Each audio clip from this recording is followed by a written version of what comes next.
All right, and welcome back to the Daily Autism Radio Show for another week. My name is Mark. This is my wife, Melissa. We have 5 kids, and our youngest, Cal, is on the autism spectrum. He's autistic. He has autism.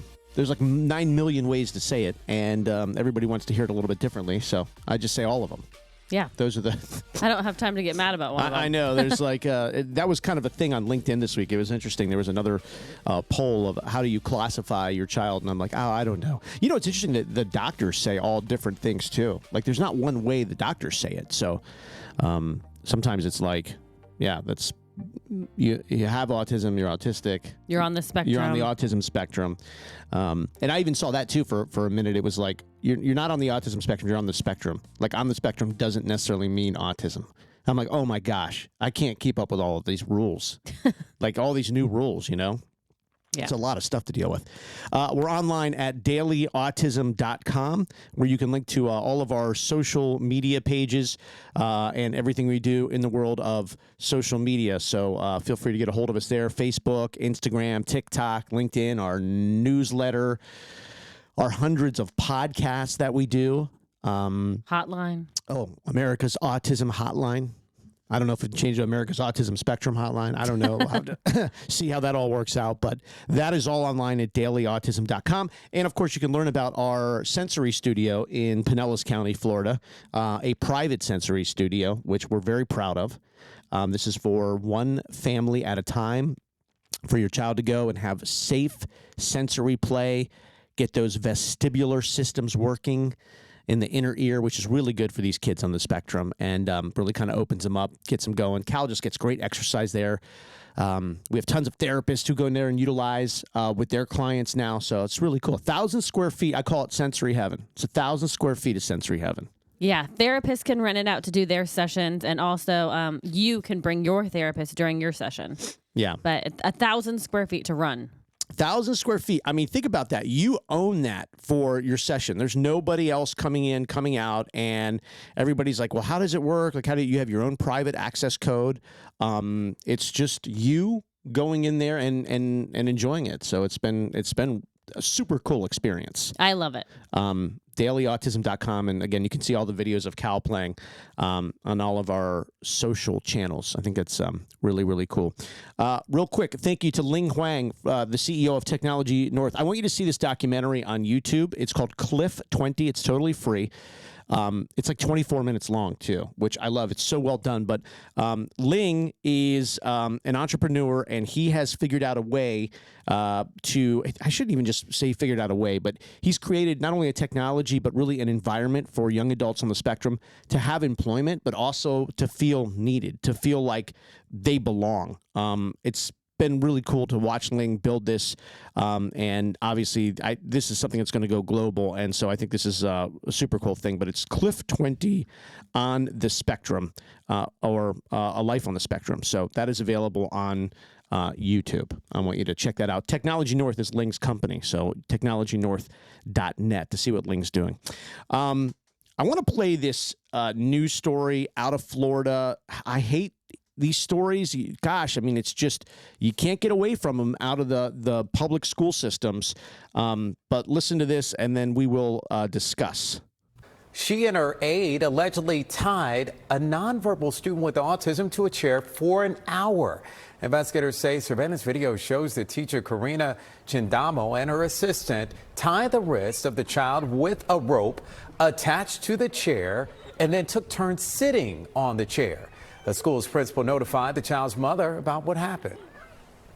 They put him in harm's way worse than anything, with him being tied up, him having seizures, him, things that go on with him. If you guys couldn't handle my child, you should have called me. The school district of Manatee County calls the details of the incident, as described in the police report, disturbing and reprehensible. Chindamo is being charged with false imprisonment, and police are looking for her aid. Can you believe this? I mean, 2024, cameras in the classroom, and this is still going on. That makes me furious. Isn't that unbelievable? Like, furious. I came across that news story yesterday, and I was like, I'm going to put that on the radio show just because it's, I do a lot of this, honestly, just so parents of really typical kids can try to understand the things that are on our minds all the time, because like this mom said, I mean, this is a nonverbal student, and you're tying kids to chairs and then sitting on them. Yeah. It's awful. And then that kid has seizures, she said. Yeah. I mean, I just feel, not only do I feel awful for the parents, but that child like can't speak and say how they're feeling. Yeah, I put that on our TikTok channel, and somebody wrote the harm done to that kid, not just in the moment, because that happened. I mean, any kid, you're tying him to a chair and you're sitting on him, and who knows how you're talking to him while you're doing that. I mean, you're not saying nice things while you're doing that, right? But then the harm that extends for days, weeks, months, years, who knows how long after that. When they see a chair or somebody sitting down in a chair, or if they see, I don't know, you walk out of your garage, you see rope or something, like kind of the flashback that you're going to get on that, and the harm. It's traumatic. Yeah. I mean, it's brutal. So, I don't know. When people say, oh, why are you so nervous about the public school system? Why are you so nervous about sending your child to school? It's like, well, those stories right there. And then they say, well, that could happen to anybody, but you don't hear a lot of that happening to neurotypical kids. I'm sure things happen there. It's like the teacher went above and beyond, but you don't hear about, because that child could fight back, neurotypical, or scream. Right. Or say stop or no. But most importantly, like you said, that child could go tell their mom or go tell another teacher. Yeah. But nonverbal, on the spectrum, seizures, no, they can't do it. Well, even Cal, I mean, he can speak, but he wouldn't know how to describe that. You know what I mean? Yeah, it would come out in, short anger or something, or short word burst, and it would take forever probably to understand like what he was actually saying. Yeah, a lot of what he does when he doesn't, like, if there's something where he doesn't want to be, it's just kind of like no, no, no, but you don't necessarily get the reason why. Yeah, right. Exactly. So it would be and another thing is, just because a child's nonverbal doesn't mean they can't hear. Exactly. You know what I mean? Exactly. So, like you said, those people aren't saying nice things. Yeah, I mean, they understand. They just necessarily can't process in communication to what's going on. But, you obviously know the teacher's aide's doing something wrong, because at the end of the news report, they're like, police are still looking for the teacher's aide. It's like, well, okay, you took off, right? So you did something wrong. But again, it's like, I guess the good part of the story, and I mentioned that in the TikTok, in the video, was, first off, the principal, like they said, called the police and called the parents, because there was a lot of this going on for years where the parents found out like months later, and the police were never called. So That's at least awful. the police got involved. The parents were notified. But the one part of the story that I liked was like, oh, and there's cameras in this classroom. It's like, okay, well, that's a good start, because most of them don't. So that was good to hear that there were. Yeah, because they would have never found out. So the problem is if a child needs, well, number one, if there's people working in the classroom, doesn't mean they necessarily understand autism or special needs. And then number two, if you have a one-on-one, if a child needs that, they don't have to be trained. Right. And so if there's any schools fighting for therapists to get in, it's like, you do need your therapist. You do need someone that understands. Because it's like you said, like the mom said, if you can't handle my kid, just call me. There was right. Yeah. I mean, if something's going on and it's out of your control, call me. I'll come right there. I'll help. Yeah. I'll get my kid out. Do what I have to do. There was a story sometime last year where the aide, so basically the assistant to the teacher, he had not done any of whatever classes and whatever he needed to be in this, program for kids on the spectrum. He hadn't done any of it. None of it. My gosh. He never went. He never had the train. He didn't do anything. And he wound up, I think, throwing a kid to the floor, and they did have that on video. And then they investigated. They're like, he shouldn't even have been there. He never showed up to any of his stuff, and nobody said a word. Like, they had no idea. Sounds like he wasn't the right guy anyway. But, I mean, it's just, where are the checks and balances in those systems? So, and it does take a level of training. I mean, you have to be very patient. I mean, this is a special thing. Yeah, and I think, too, it also takes a special kind of person. Like, you can get the training and check the box, but at the end of the day, you got to be a special kind. It's like a police officer. Like, you just can't go through the training. You got to be the right kind of person, right? Like, it's, right. You can't be like, I sat in this training or I ran a mile and I'm good. I can do this now. No, we need to talk more. Like, right. You got to make sure you really understand. And that's a tough job. I'm not trying to say it's not, but you got to be the right kind of person, or else these things happen. And now what's going to happen? I mean, they're probably going to jail. You know, Yeah. I mean, they're probably going to jail, and they should. So, I mean, you can't. First off, you can't abuse a kid, but to plan it out. I mean, this wasn't something where it's like you got mad and pushed the kid. You had to you had to think about. I'm going to go find a rope.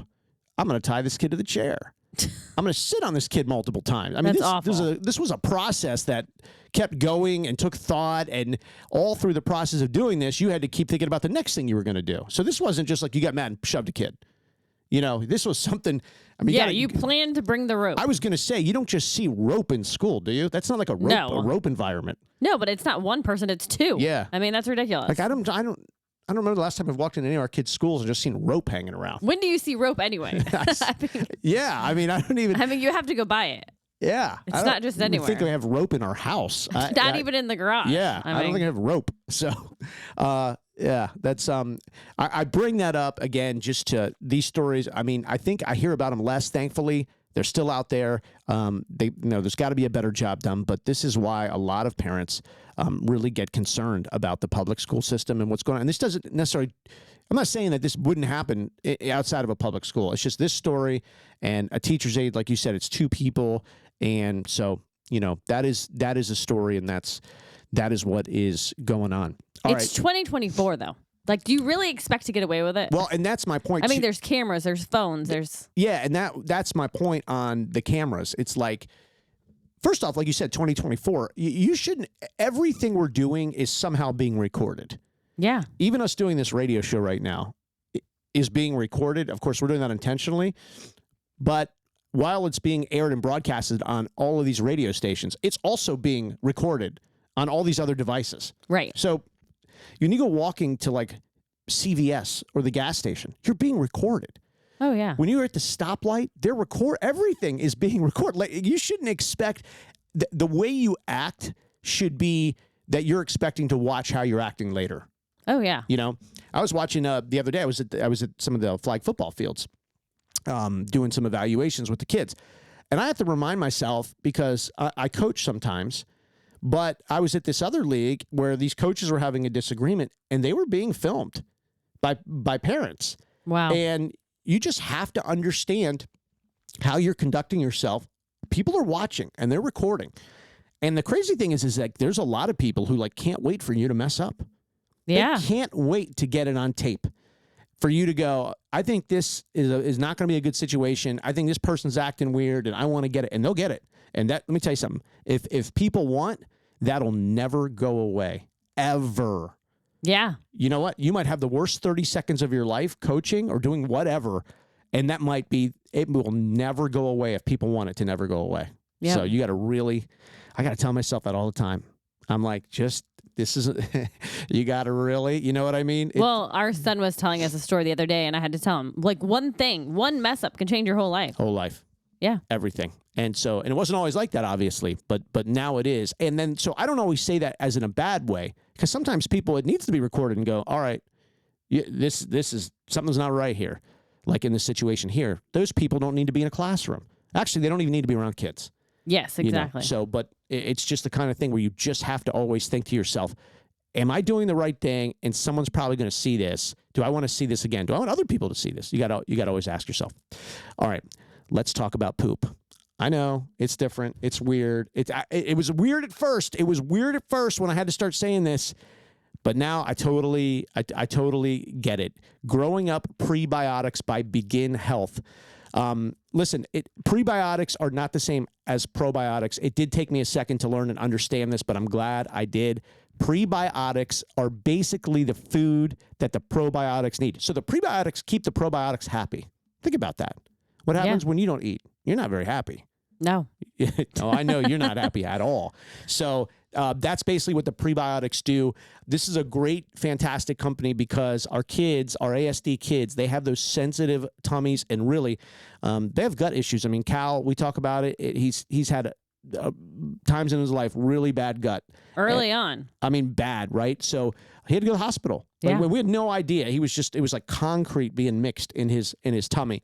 So we had to get his poop right. We had to get everything right, just the health of his intestinal system right. And so Growing Up Healthy Prebiotics, I'm telling you, they have mastered this formula because Cal cannot detect it. We mix it in his water. There's no texture issue. Sometimes there's things like that, and then he'll lick his lips like he knows something's not right. Yeah, this dissolves. You can't feel the particles Or see it. 'Cause Yes, sometimes and it's flavorless. Sometimes he'll look at his stuff. Yeah. Like he'll stare at it, and I'm like, oh boy, here we go.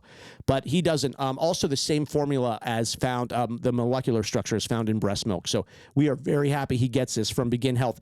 Get our discount on this. If you're going to research this, order it, you might as well just get our discount. DailyAutism.com and click on the Begin Health button. Again, prebiotics, which are keeping the probiotics healthy. Again, the gut issues, they call it the second brain. They call it the second brain, the gut. And when you have a happy tummy, you have a better chance at you yourself being happy. So I think this is something really, really good to look at. DailyAutism.com. Click on the Begin Health button for those growing up prebiotics. So I wanted to talk about this. So I'm doing this research study on autism, and I've launched this survey, which I'm really proud of. It's got a lot of people who have weighed in on this, and I think these are really important questions. At the end of this survey, just to let you know, the goal is to create this autism awareness program for either like local city governments, counties, cities, or it could be rec centers, anything in the community where you may come across families who have a child on the spectrum. And so what I thought was we would go over some of the initial data we've gotten, because I think it's interesting. Yeah. And kind of talk about the surprising aspects, or maybe some of it's not surprising, but how we could, get into it. And you can link to this survey at autismsurvey.com. So autismsurvey.com, there's like 15 questions. This should take you 2 minutes. But I wanted to go through these initial questions, and I'll speed by the obvious, like, are you male or female? How old are you? Those kind of things. But I want to mention that as of now, and we have hundreds of people that have weighed in on this, 86% of this survey has been done by a family member of an individual with autism. So 86%. So this is mom and dad, aunt, uncle, maybe and that's not caregiver, because that's a separate category. And that actually was 4.8% of this survey. So the first question was, the current level of autism awareness in your community is appropriate. So it's like, I like what's going on in my community. I think everything is good. Strongly disagree or somewhat disagree, we are at 67%. So we have a majority of people, that's how these surveys work. So we have a majority of people that disagree that the current level of autism awareness in the community is appropriate.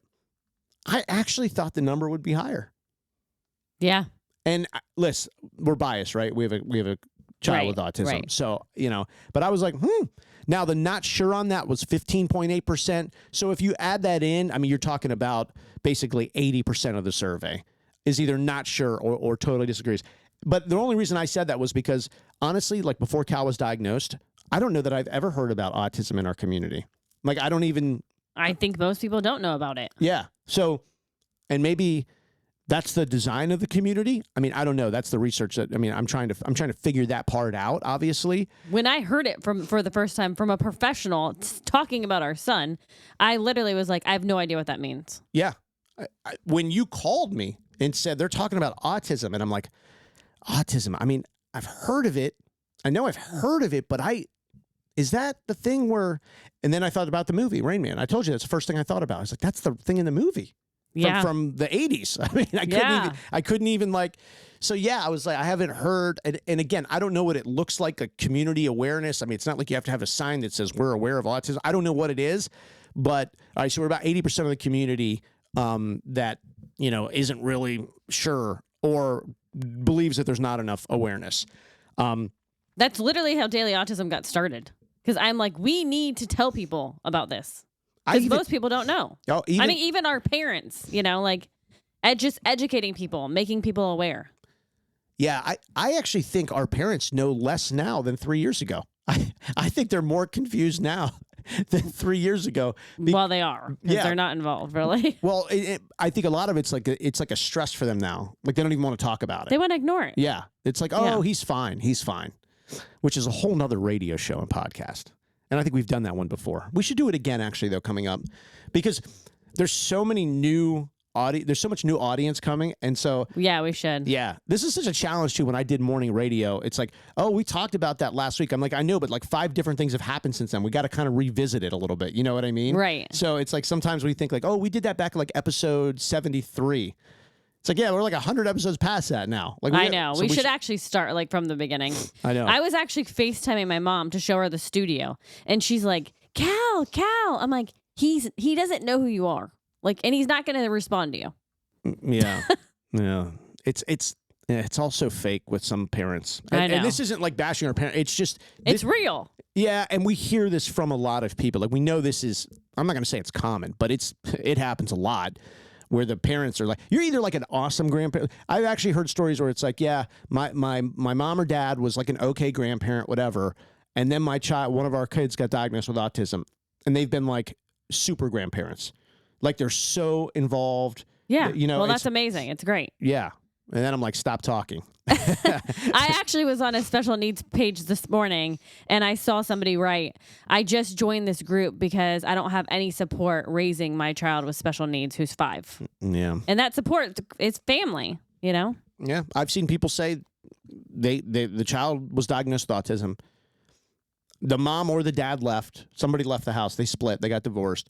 The in-laws obviously didn't help, and their own parents basically were like, we don't want anything to do with this anymore. So you got a single parent who's basically everybody just left them. Yeah, I've heard people use the word disowned. Yeah. It's bad. Exactly right. It's bad. And it happens a lot. All right, back to the survey. Autism survey.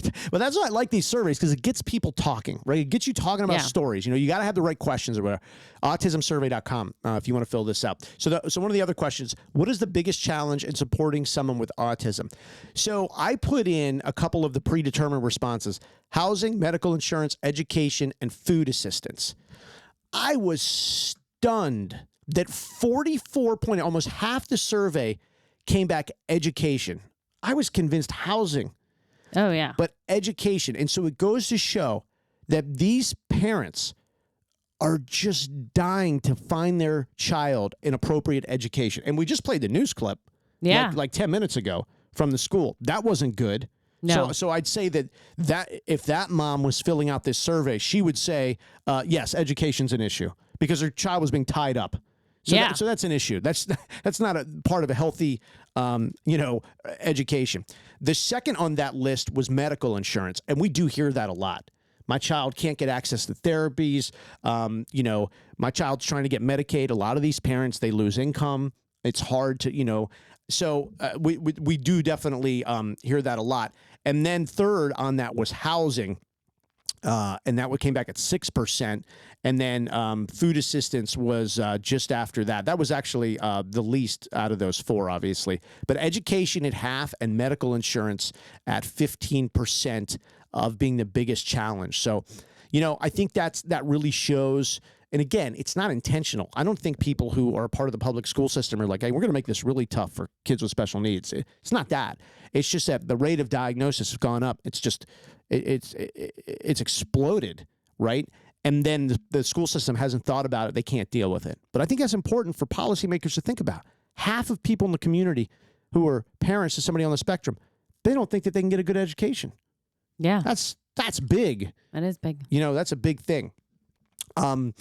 Another question, local policies are effective in supporting individuals with autism and their families. 38% strongly disagree. I'm sorry, 25% strongly disagree. 38% disagree. So you've got basically over 60% that do not agree that policies are affecting the current policies. By the way, the strongly agree on that, so the other end is 2%. Again, this is over 80%, 85% of the survey is being done by parents or somebody, that lives with or cares for somebody with autism. Talked a little bit about law enforcement, and because that's always an issue. And the statement was there is adequate specialized training for police officers who may interact with autistic people in the community. Strongly disagree was 28%, disagree 26%, not sure 40%. So you've got basically this entire survey either isn't sure or disagrees with that. Strongly agree was only 3.4%.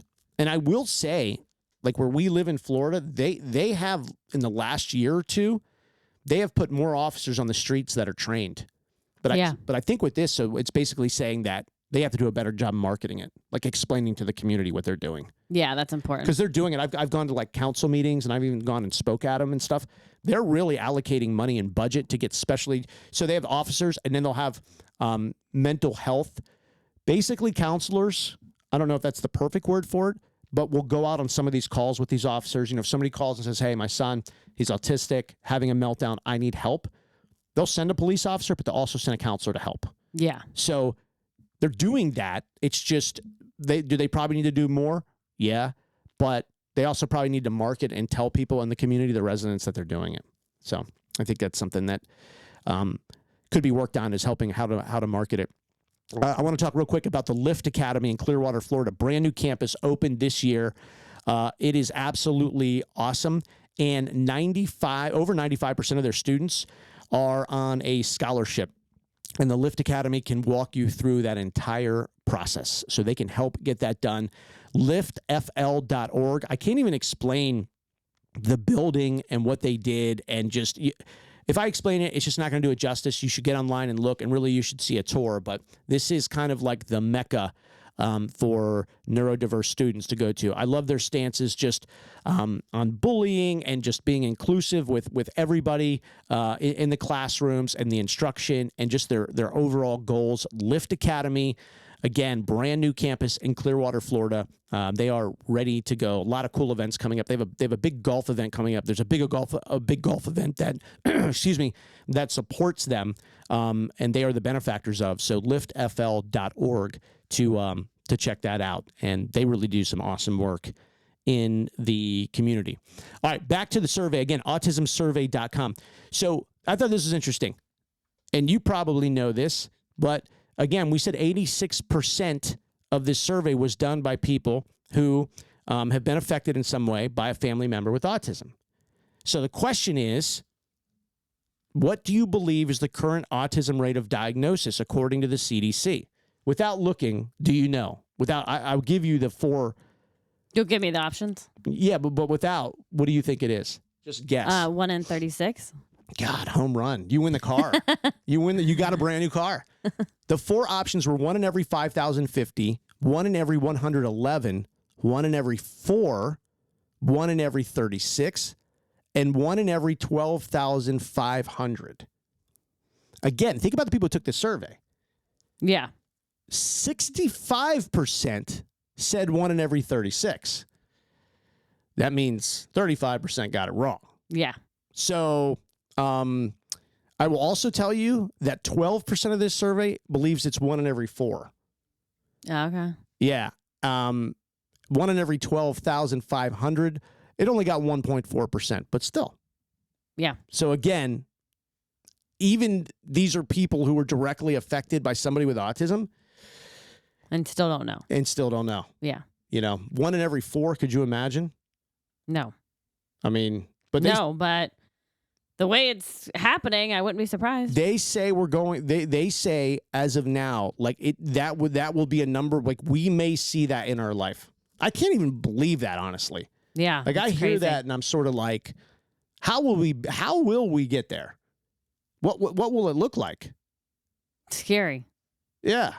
You talk about the grandparents and not being involved. What will these families do? I don't know. It's scary. Yeah.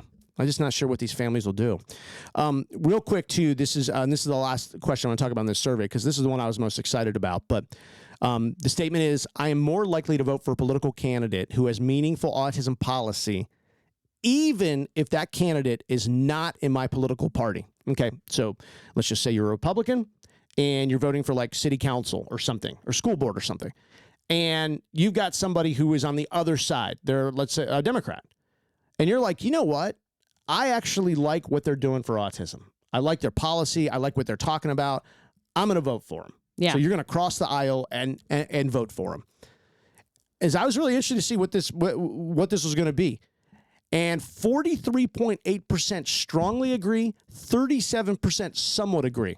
So you're talking about basically 80% of people say that they will vote for somebody in the other political party if they have meaningful autism policy. You can't get 80% of people to agree the sun's out. Yeah. Nobody agrees with anything anymore. You know? Yeah. People just won't agree on anything. And you're telling me 88 in 10 people are going to say, yeah, I'll vote for, I'm a Democrat, I'll vote for a Republican, I'm a Republican, I'll vote for a Democrat if they have a good autism policy.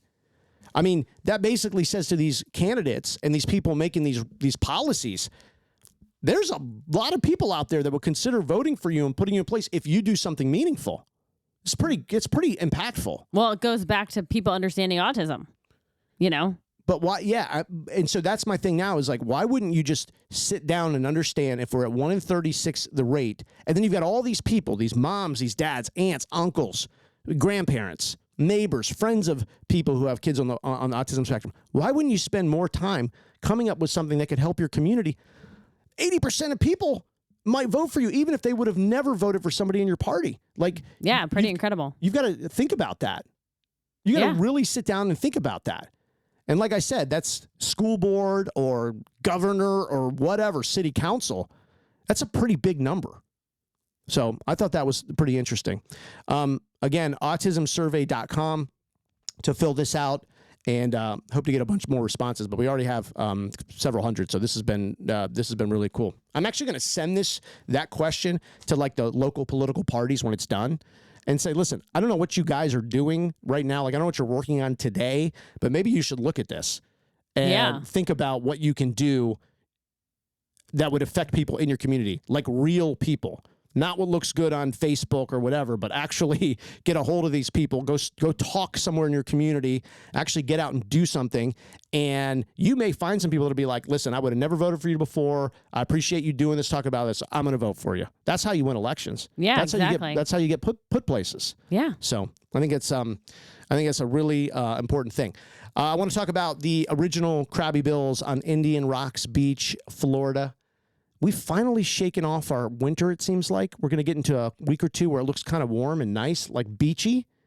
And that's the spot you should be. That's where you'll find us. They're great supporters of the community, and we appreciate their support on our autism platform. The original Krabby Bills, live music every day in the loading dock.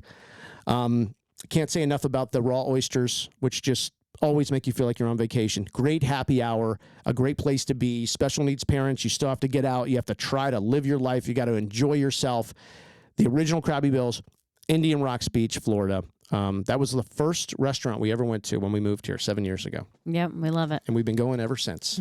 So thank you for your support. The original Krabby Bills. I want to talk about the school thing, because you said something yesterday that I thought was really interesting. We had a little issue with the school for a while. We've talked about that before, and I think a lot of parents who have kids on the spectrum go through this, at least many. And our thing was like, listen, this environment is not the best for Cal. It's not, for just whatever, a million reasons. And so we would like a therapist to come in with him, which in the state of Florida, you can do that. A therapist can go in with you. Of course, there's some verbiage there where the principal can decide how long. And so we were a little bit at odds with that. Got it all figured out, working together with everybody. It's good. But then you had said the other day, there's actually more therapists inside the schools now. Yeah. That our therapists are saying like, oh yeah, there's more therapists showing up now. Yes.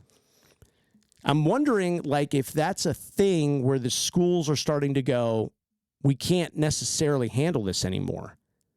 You know, we need help. I don't know that they'll ever say that. I think they do need help. Yeah. I mean, they'll never say that, but it's just kind of interesting, like from judging how the stance of the school was when we first started with this, which was like, nope, talk to the hand. Nope, we're good. Thank you. Now it's like, there's more people coming in here. Yeah. There's a lot more. And they do need the help. I mean, when we started, it was definitely a process to get done. And now in his classroom alone, there's several ABA therapists, which they need help. Yeah. So take it. Take it from the professionals that are trained. Yeah. You know? And these are private therapists. Like these aren't with the they're not provided through the school. Yeah. It's a parent asking for it. And now the school's saying, okay, sure. And don't they say that they could get you one through the school? Like they say they can. But that's what I was talking about. A one-on-one is different. They're not trained. That's basically just like And that's paid for through the school. I know, but how many of those can they actually have? Like if everybody asked, they'd be like, we don't have. Well, they only have so many, right? I mean, I guess it's there. I just don't know that it actually happens. You know what I mean? I'm just trying to think. If everybody was like, we need a one-on-one, we don't have enough. I mean, you can't have a one-on-one for every kid in the program. So no, you can't. Yeah. And this, I mean, and having the therapist in the classroom is the parent asking. You know what I mean? Because there's paperwork you have to go through. Yeah, and it's and honestly, and that's a process too, right? And it's more than asking because you're probably going to be told no in the beginning. Everybody even said that, right? Like they're going to tell you no in the beginning. Like, we can't do this. But then they're also going to tell you can't leave for therapy, and you absolutely can. That is something that is. And if you're listening and you don't know this, there is a Florida law that says you can take your child out of school for therapy. They're excused. I've actually read that if the principal denies it, they can get in huge trouble. And we've talked to a couple people like recently that said the principal's like, you can't do that. And I'm like, are you serious? Like that? I've heard that those principals get in huge trouble for that. You can't just say you can't leave for therapy. Like if there's a doctor that says this is medically necessary therapy and the principal's like, no. Well, it is medically necessary. And therapy is important for your child. Yeah. I mean, that's, I mean, by saying you can't leave for therapy, like that's a disservice to the child. And the family. Yeah. And everybody else, who I mean, I just, it seems like we've come not a long way, but better to hear that there's more therapists in the systems. I just wonder, it's just interesting. It's like, I wonder like where all this is going. And then of course the next thing's going to be, I'm guessing, there's so many people in this classroom now. Who are these people? Where are they coming from? Have they been, do they get a background check? Like, who are these people? They're from the private sector. We don't know who they are. They're just hanging out. Well, and the therapist is supposed to be there just for the child. The individual child. Yes, they're not supposed to be disrupting anything else in the classroom or... they're there for the child. I would imagine, though, the good thing, and I really like this. So I think it's good so you have like the public school, but then you get like people from private groups coming in and they're sort of noticing things. And inevitably, I'm sure there's like the therapist is, at some point in some situation is going to be like, hey, this teacher's doing this and this isn't right. And I'm like, well, good. Like, I'm glad that there's some eyes, and on the flip side, because I'm not being anti-teacher. The teacher may be like, this ABA therapist I don't know that I agree with what's going on. And then they call the mom or dad and say that. And I'm like, cool. The more eyes in there, the better. That's how I look at it. Exactly. The more people, watching and have some training, I think is the better. Like I'm all about the feedback. If something's going on and I need to know about it and the teacher's concerned, thank you. Call us. I want to know. Yeah. On the flip side, if our therapist is noticing a teacher that's doing, that is doing something that isn't helping another child, well, then I hope that they would call the principal and say, you need to call this kid's mom and say the teacher's doing this. Like, I just think that's better. Yeah. It goes back to that article, that news story. I think so much. Yeah. The one we played earlier, and that's horrible. I just think it goes back to so many parents hear these stories and they're like, I don't want to fight it. I'm exhausted. Like, I don't want to fight. It's funny. We just, we did a partnership with a woman who does IEP advocacy, and we'll talk more about her in the coming weeks. She's involved with our sensory studio, my sensory studio. But, I was yesterday kind of going over her website, just real quick. And I was like, wow, like I remember going through all of this stuff. The initial letters, the initial phone calls, the initial sit-down meetings, the follow-up emails, the stressful, the updated IEP and the IEP meetings, and I'm like, oh man, it's just boom, boom, boom, boom, boom. It's one thing after another, and I see why parents are like, I'm exhausted. I don't want to do it. I can't do it anymore. But I had to tell you, and we tell the people a lot, like we were able to get Cal a therapist in there. And I don't mean like they just stop in and check on him. They're working with him all day, every day, next to him. Whatever project they're doing in the classroom, they're working on it with him. If it's recess, they're right there with him. Everything is right along with him. And I get it. Like, that's not real life necessarily where you want him to understand that he's always going to have somebody next to him. But developmentally, being around, let's say 3, it's important. It's important. He's in a 6.5-year-old body and he's 3 developmentally. So he needs somebody with him. Well, and I've heard those words, like he can't have somebody with him his whole life. But as his parent, I think, yes, he can. He can if that's what he needs. I mean, at home, he has somebody with him all the time until he gets developmentally where he needs to be. Yeah. Yeah. Until he gets to where he needs to be. I mean, I get that's not real life. But right now, that is life. But in order to get him to be alive for real life, that's what he needs now. Like, that's what a lot of people don't understand. Yes, the goal is to eventually, and that's what the therapists are doing. I mean, that's why during the day they're working on him with, hey, Cal, go get your toothbrush. Cal, brush your hair. Cal, it's time to take a shower, get undressed. I mean, those are things he needs. I mean, our other kids were like, go take a shower. They just go take a shower. Well, that's a lie. We do have to tell them like 3 times, which is annoying. But we didn't have to teach them how to do it. They Right. just learned. I mean, developmentally, they were just picked it up. Like, they understood what it was. He needs help. He needs to go through a therapy process to understand what that is. He had to learn how to go to school. He had to learn to sit in a chair. He had to learn to walk to recess. He's now learning to go through the lunch line. Yeah, yeah, it's a good point. But I want to say something real quick. So there is therapy in school. Like, they have OT, PT, speech, all that. Great. Not for, but it's, yeah, but I want to tell people so they don't get all excited. It's not for your child specifically. Yeah, you could be in a group or it's your child for 30 minutes. But if your doctor's saying that you need two hours of OT a week, you are getting that outside of school. That's up to you to go get that for yourself. And as far as ABA therapy, I remember when Cal was diagnosed, they were like, he needs 10 to 20 hours a week of ABA. And I was mind blown because I'm like, how am I going to fit this in? Little did you know. You do fit it in, but like, there's no ABA in school. And if somebody goes, well, my school has a behavioral specialist. Yes, they do, for the entire school. Mm-hmm. That one behavioral specialist is for the entire school. So that's saying even typical kids that are acting up, that behavioral specialist isn't just for your kid. Right. Do you understand? Yeah. No, I understand. I know you understand. But your face Do you understand? Your face was like... Well, because I was putting myself in a place of somebody who didn't understand, and I think that may have confused him a little bit. But I understand. It's a process. Yeah. Well, I mean, I'm just telling people if the they're radio new show's to only this, an hour. We're not gonna help everybody in this one, but we'll get there. We'll get I know, there. and We'll get there. We'll get there. All right, real quick, I want to say thank you to Fun Factory Sensory Gym. They were the masterminds behind my sensory studio.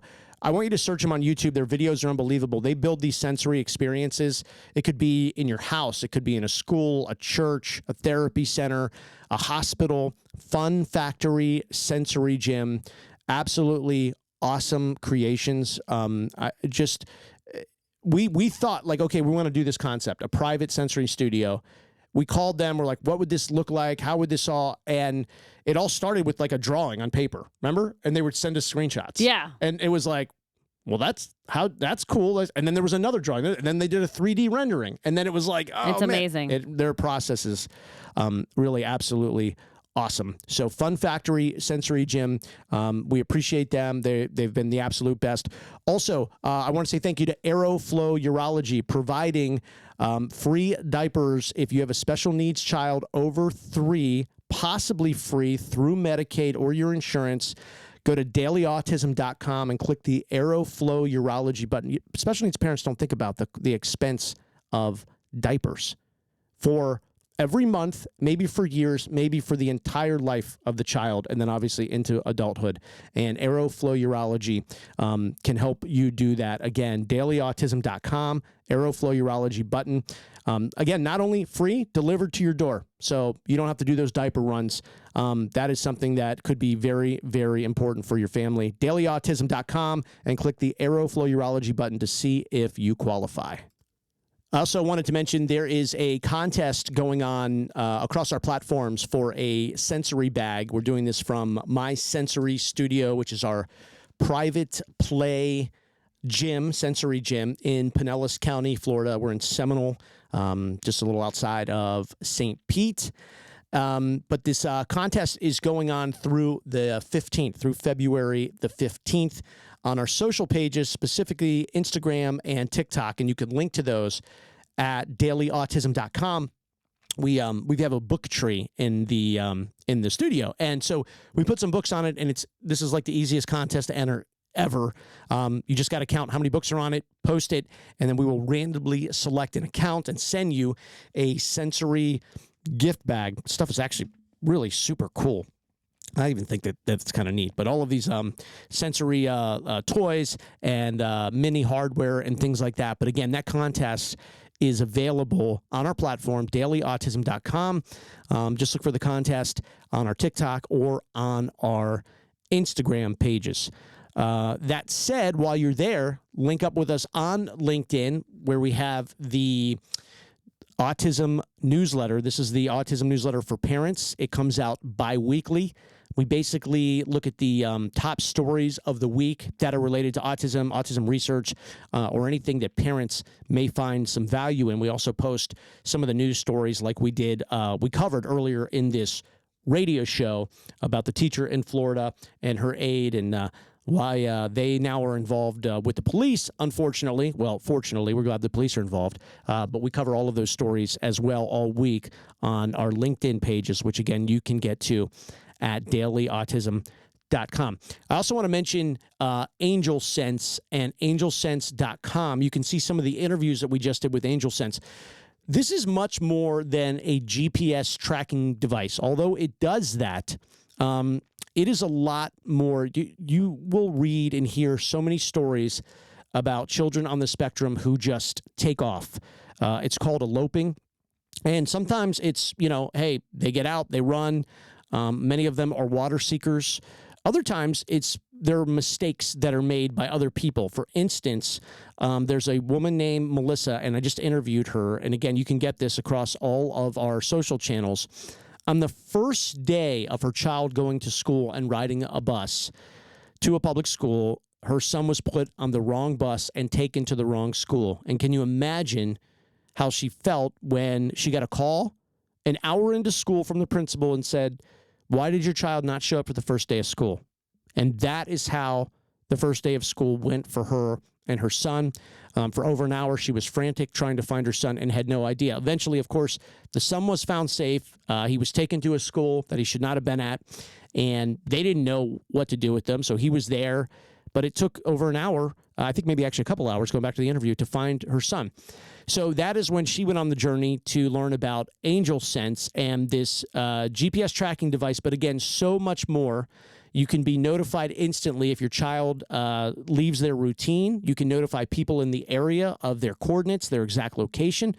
And also, the assistive speakerphone. You can actually tap in and communicate with your child, listen to what's going on, and, of course, they can communicate back with you if need be. angelsense.com. There's so many stories about how this device, first off, how people have found the device because something has happened that's been traumatic. But then when they got the device, how it's saved so many people from so many potentially really, really dangerous situations. So I would invite you to listen to the interviews across our channels at dailyautism.com. The process leading up to a child being put on a wrong bus, dropped off at the wrong school, and then how Angel Sense was found. But, the other component of this, too, is bullying. If you think something is going on, and again, you can tap in and listen. Nobody can see the device. Nobody will know that it's with your child, wherever you want to put it. They also offer a watch for people who may be a little bit older and can use that. But right now, Cal, for instance, he's got the little hidden device. It's either in his pocket, it's in his backpack, it's wherever we want to put it. But that is certainly an option as well. And I think it's a good component for bullying if you're concerned about them being in an environment where, we're not really sure what's going on, and we just want to make sure. We just want to listen in and make sure that everything's good. And again, you can link to them at dailyautism.com. I know they were put on some Florida Medicaid options, so you can research that. The device itself is free, and then, of course, there are subscription plans for you. dailyautism.com. That is the link to all of us online, all of our channels, our newsletters, America's Autism Hotline, which is 877-344-ATSM. Again, we talked about the newsletter and all of our podcasting episodes. And that, of course, is where you can learn about our sensory studio, the first of its kind, a private sensory studio in Pinellas County, one family at a time. You own 1,000 square feet of what I call sensory heaven. So feel free to check that out online, and we will see you online 24/7 at dailyautism.com.